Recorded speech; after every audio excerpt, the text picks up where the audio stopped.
Neste episódio do podcast Panorama de Negócios, nós vamos falar sobre mediação de conflitos. E para isso, o nosso convidado é o Dr. Murilo Furtado de Mendonça Júnior. Ele é o nosso convidado do podcast Panorama de Negócios. Dr. Murilo é presidente do INCAT, Instituto de Mediação, Conciliação e Arbitragem, e diretor também da Educorp, ambos com curadoria do escritório Ronaldo Martins e Advogados. É um prazer, doutor Murilo, recebê-lo mais uma vez aqui no podcast Panorama de Negócios. Milton, eu é que agradeço. Na realidade, o papel nosso é fazer a semeadura desse assunto, né, tão relevante que é mediação de conflitos, né? Num mundo hoje que não falta conflito, né? Nós temos conflito para todos os lados. E eu sempre entendo que o nosso papel aí é a cultura da pacificação, né? Não, e é importante destacar, o Murilo, o seguinte, que conciliação e mediação, quando a gente vai ver na história da humanidade, sempre foram questões assim, muito importantes, né? E contam, obviamente, com práticas milenares de resolução de conflitos que têm, no caso, ganhado cada vez mais destaque no nosso mundo contemporâneo, porque aí reúnem hoje ferramentas que são essenciais para essa cultura da pacificação, né? E quando a gente fala sobre isso, ô Murilo, tem uma questão que a gente percebe, né, que os conflitos, eles existem em várias situações, né? Seja a situação política, né, seja a situação de governo e também, obviamente, na questão empresarial, né? Então, o nosso foco aqui é justamente isso, né? Mediação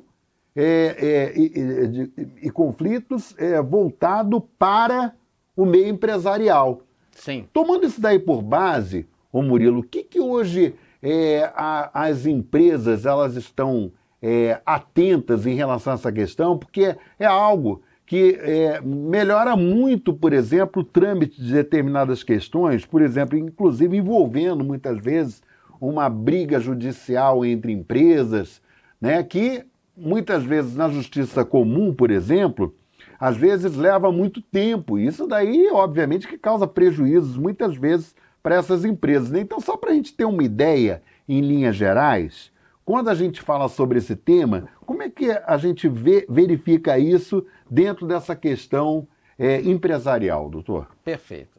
Milton, a gente quando começa a tratar do assunto mediação, nós costumamos utilizar um argumento, uma linha de argumentação, dizendo para as pessoas, para os mediandos, o seguinte: você prefere participar do acordo ou delegar para um terceiro?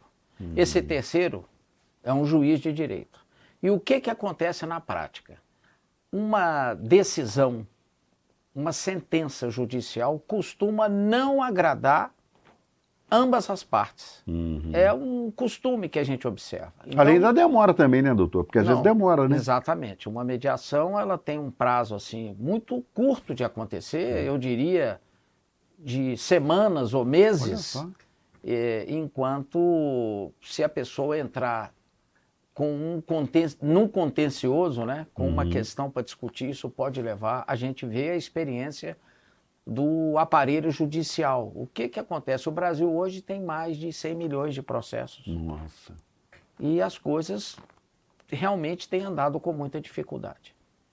Dentro das organizações, empresas familiares, que é o número maior de empresas que tem no Brasil, é muito comum o conflito se instalar entre os sócios, entre áreas que tradicionalmente a área comercial com a área financeira, com a área de operação, eles têm questões para resolver.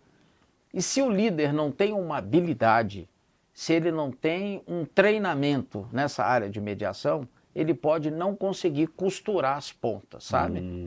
Nós temos um escritor chamado Robbins, ele diz que nós temos três tipos de visões na área do conflito. A visão tradicional, a visão das relações humanas e a visão interacionista. O que acontece? A primeira visão que eu falei, a tradicional, era pela primeira metade do século passado, onde o conflito ele era pernicioso, ele era visto com maus olhos e a coisa não se desenrolava. Então o conflito estava instalado, era realmente o caos, né? O caos. Depois, com a evolução das relações humanas, já na segunda metade do século passado, essa visão começou a olhar o conflito de uma maneira diferente, de uma maneira construtiva. Porque isso tem que partir do líder, e o líder tem que estar capacitado para isso. A última visão já é uma visão olhando que o conflito é saudável. Hoje nós vivemos num mundo extremamente conflituoso.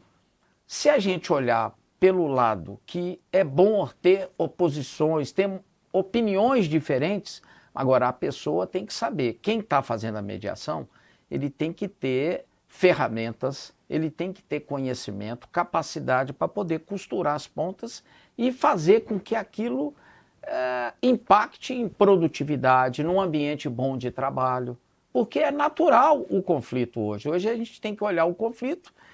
Hoje, uma pessoa, se você observar, é natural ele ter vários conflitos na vida dele. Sim. Na carreira dele, na vida pessoal, na vida profissional, na vida social, ele pode ter um conflito. E a gente tem que começar a olhar para o conflito de uma maneira diferente, para que a gente possa trabalhar esse conflito de uma maneira extremamente positiva. A gente sabe, ô Murilo, que muitas vezes, por exemplo, situações econômicas adversas, e aí eu falo, levando em conta, por exemplo, o período pelo qual passa o Brasil, e passa até o mundo mesmo, né? A gente percebe, por exemplo, que uma situação, entre outras, né, que pode gerar conflitos, por exemplo, entre sócios, e aí falando no caso de empresas familiares, né, que é a maioria no Brasil, essa questão, por exemplo, econômica, muitas vezes ela é um fato gerador de conflitos, não, Murilo? Eu vivenciei, se você me permite, Sim. eu não quero mencionar a empresa, mas eu vivenciei uma experiência numa empresa onde os dois sócios sentaram para conversar e disseram entre eles que cada um queria ir numa direção estratégica. E aí, de certa forma, está tendo um conflito. Um sócio, eles tinham o mesmo número de ações e um queria ir para um lado, o outro queria ir para o outro. Então, assim, o que foi? No caso, eles já tinham um contrato entre eles que eles iam trocar propostas de um comprar parte do outro. E foi isso que aconteceu. Tá. Mas quando você fala disso, né, Milton, eu fico vendo esse panorama que nós estamos vivendo hoje, um ambiente de negócios que nós estamos vivendo hoje, quão normal é ter um conflito e a gente perceber que as empresas, em geral, não dão a devida importância. E isso gera um custo invisível para o acionista majoritário, que ele ainda talvez não tenha parado para pensar. Isso fez com que eu tem um artigo meu que vai ser publicado em coisa de 2, 3 dias, que eu falei sobre quais os custos de conflito numa empresa. E são muitos, Milton. Ainda mais agora a gente vivendo uma questão de saúde mental nas organizações. Então isso gera um conflito dentro das organizações. E o que a gente percebe, o nosso trabalho é ir até as empresas e tentar pacificar esses conflitos, mas de uma maneira positiva, construtiva, e isso a pessoa tem que saber tratar disso, porque se não souber, a coisa piora. Hoje nós temos no mundo menos construtores de ponte e mais construtores de muro, né? Nós estamos vendo isso no nosso ambiente político, econômico. Então, nós estamos vivendo num mundo de muito conflito, onde tem muito trabalho para nós. O pessoal ainda tem que dar a sacada do que isso representa de custo para as pessoas, que eles ainda não pararam para pensar. Ô, gente, é importante destacar, o doutor Murilo, ele também é professor. Então, obviamente, que tem uma missão extremamente importante sob o ponto de vista de formação, né, dessas pessoas nas quais ele ministra a disciplina. Tomando por base isso, tá, as pessoas têm comentado muito comigo, ô Murilo, da dificuldade que se tem, por exemplo, hoje, dos jovens, tá, dessa safra de jovens, em termos de mercado de trabalho, em termos de comportamento desses jovens dentro de uma situação de trabalho. Qual o meu questionamento que eu gostaria de repercutir com você? Como está, por exemplo, a figura desse jovem, né? Desse jovem dentro desse contexto, do que você tem verificado, do que você passa para eles, sob o ponto de vista do mestre, né, do professor, e o comportamento deles em relação àquilo que está sendo passado para eles. Eles conseguem absorver isso com uma certa facilidade ou tem um embate de questionamento com o mestre? Nossa, não, você foi num ponto, eu queria agradecer, porque o INCAT não só trabalha com a experiência que tem na prática com mediação, como nós também damos formação e capacitação para líderes para poder fazer a mediação. Uhum. Então, nós já recebemos demandas de clientes para que nós treinássemos a equipe jurídica dele, que era muito demandada. Era uma empresa muito massiva, então tinha muito processo trabalhista para tentar fazer a mediação e a conciliação para evitar que vá a juízo. Quando você fala numa geração, e eu tenho dado muita palestra sobre conflitos geracionais, nós temos hoje, Milton, no mercado hoje, 5 gerações já convivendo, sendo que a mais nova tem em torno de 10, 12 anos e ainda não entrou no mercado de trabalho. Mas é muito comum nas grandes organizações já terem 4 gerações trabalhando juntos. Agora, nós precisamos capacitar os líderes para que eles saibam liderar essas pessoas. São pessoas jovens, inexperientes. Eu tenho lido quase que diariamente sobre a geração Z, sobre o comportamento dela dentro da empresa. E às vezes causa um desconforto, por uma série de motivos. É um pessoal que está numa outra realidade. Agora eu te pergunto, isso cabe ao líder ou a gente tem que exigir isso desse jovem de 25, 30 anos? Cabe ao líder. O líder tem que saber tratar. Em geral, um líder hoje que tem uma liderança representativa, ele já tem abaixo dele 3 gerações. Ele tem que saber conversar com cada geração, porque cada geração tem um modelo mental diferente, um modelo cognitivo de entender as mensagens, as tarefas, as ações. Então, é um desafio muito grande. Você sabe que você estava falando sobre essa questão da liderança?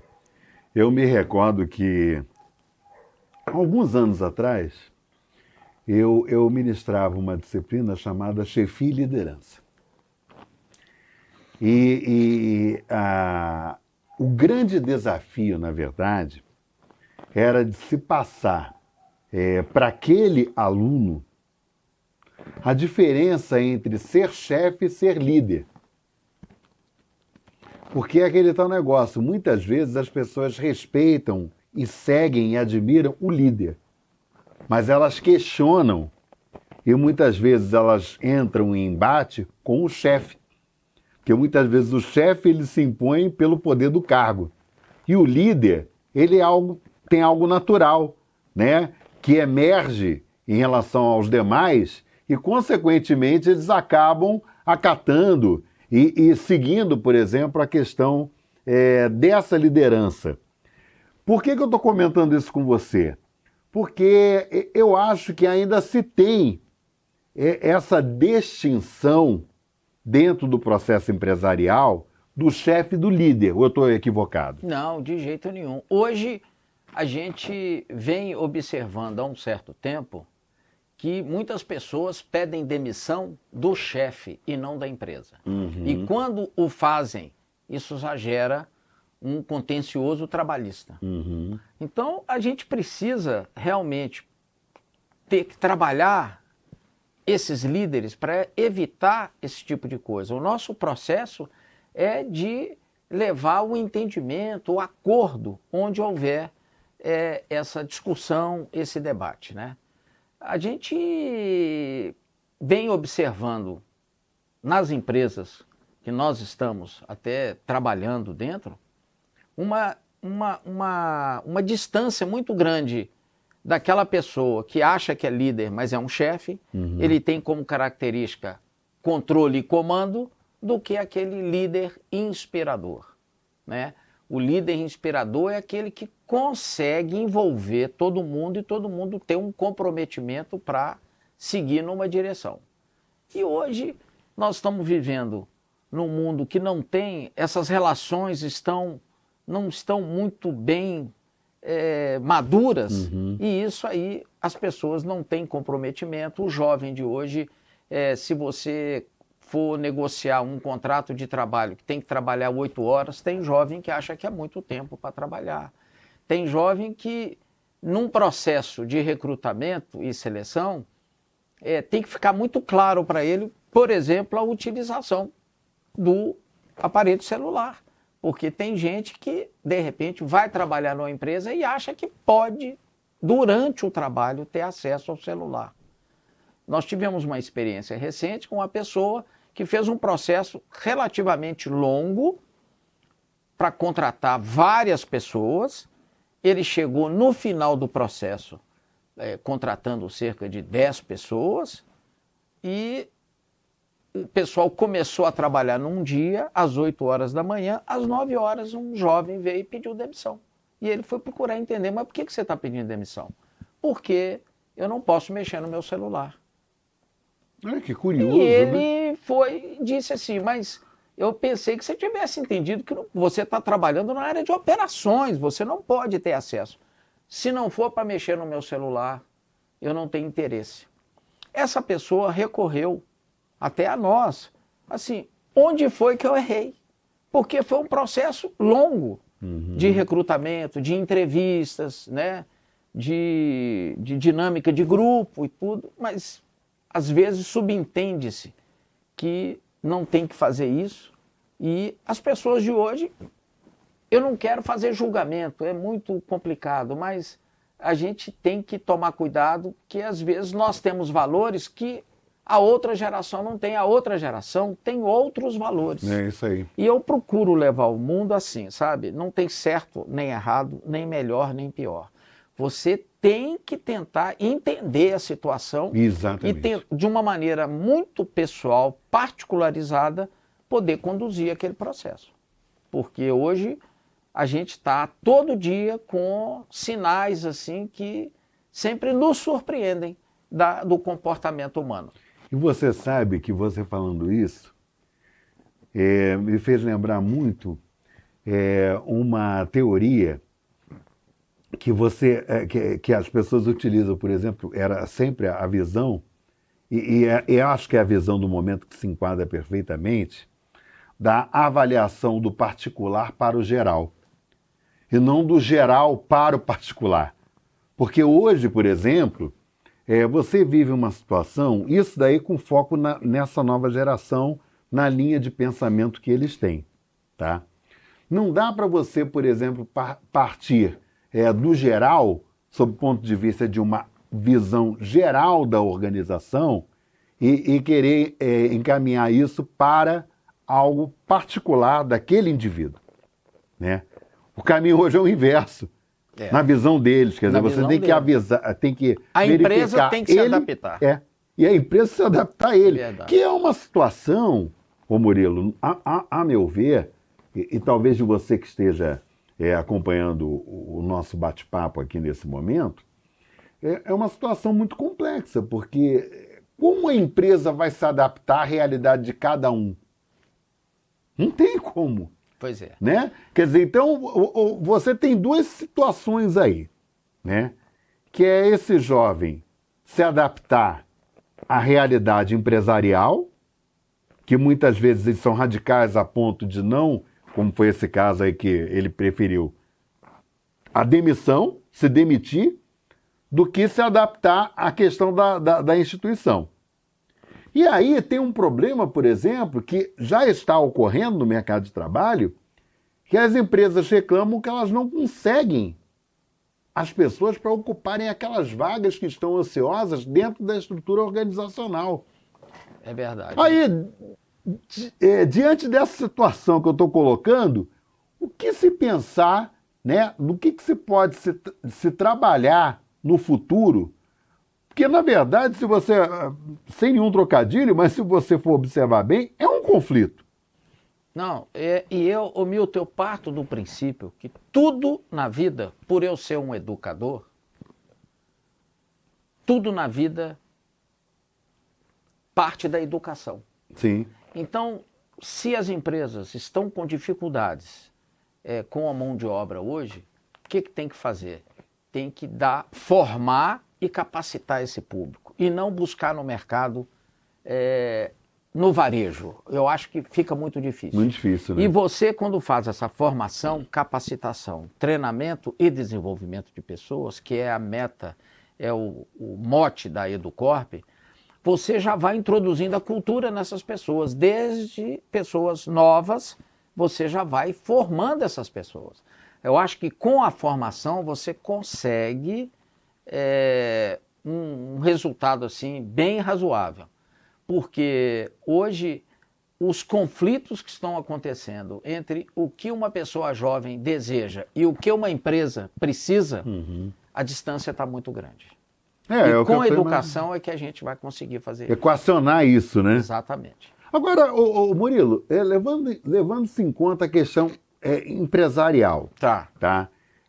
Obviamente, por exemplo, que as empresas elas estão numa linha de trabalho e no sentido de equacionar custos, tá? Que eu quero dizer no seguinte sentido: você tem que trabalhar com a venda, com o lucro, com o modelo de negócio, mas ao mesmo tempo você tem que equacionar esses custos que em determinadas áreas esses custos são muito elevados. Por que eu estou falando isso? Quando você fala sobre a questão de conflito, e você falou logo no início da nossa conversa aqui, que o custo do conflito, muitas vezes, dependendo do tempo que ele perdure, tá, é muito alto para a empresa. Por que eu estou falando isso? Você falou que vocês desenvolvem um trabalho dentro das empresas, no sentido de que a direção ou os próprios sócios entendam da importância da mediação como uma forma também de equacionar custos, reduzir os gastos. Como é que está a visão das empresas em relação a essa questão? Porque eu imagino que, como é algo relativamente novo, é relativamente novo isso aí. Sim. Né? As pessoas, tudo que é novo, as pessoas elas ficam um tanto meio preocupadas.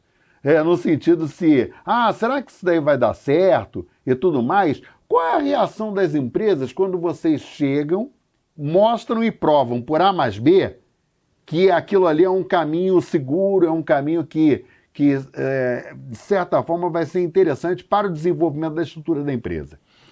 Olha, Milton, é um trabalho hercúleo, como você mesmo disse, porque é um assunto novo e, como eu disse, da visão que aquele escritor tem da primeira metade do século passado, depois a segunda metade, e tem essa visão hoje de olhar o conflito de uma maneira diferente. As empresas, em qualquer atividade que a empresa tem, um exemplo, planejamento estratégico, planejamento tributário, fusões e aquisições, né?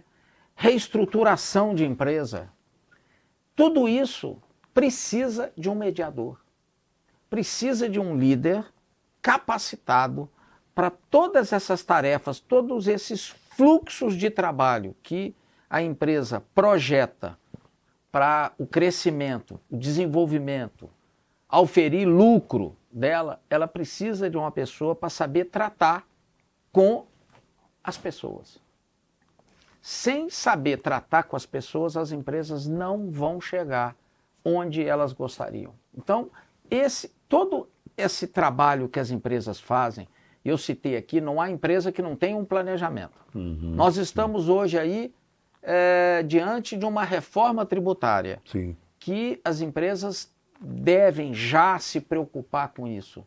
E como que vai ser o trabalho dentro da empresa? Tem que ser um trabalho liderado, coordenado por uma pessoa que tenha conhecimento de ferramentas e tenha experiência para fazer a mediação de conflitos. Porque o conflito é muito natural, porque cada pessoa tem um interesse. Sim. Se cada pessoa tem um interesse, já resulta num conflito. Mas se esses interesses puderem ser costurados, se a gente puder trabalhar dentro dos interesses, de uma gama grande de interesses, o que é semelhante e o que é diferente, nós podemos pegar esses interesses e fazer uma comunhão para chegar num determinado ponto. Mas para isso, as pessoas têm que ter essa capacidade. Na verdade, Murilo, quando a gente fala na figura do mediador, a figura do mediador é justamente desenvolver ações de diálogo, né? Levar as partes ao diálogo. Sim. Né? E automaticamente elas chegarem a um bom termo entre elas. Só que assim, por exemplo, quem está acompanhando a gente agora, porque muitas vezes as pessoas têm a visão do seguinte, a figura do mediador, ela pode ser considerada como uma função dentro do mercado de trabalho, primeiro ponto que eu vou repercutir com você.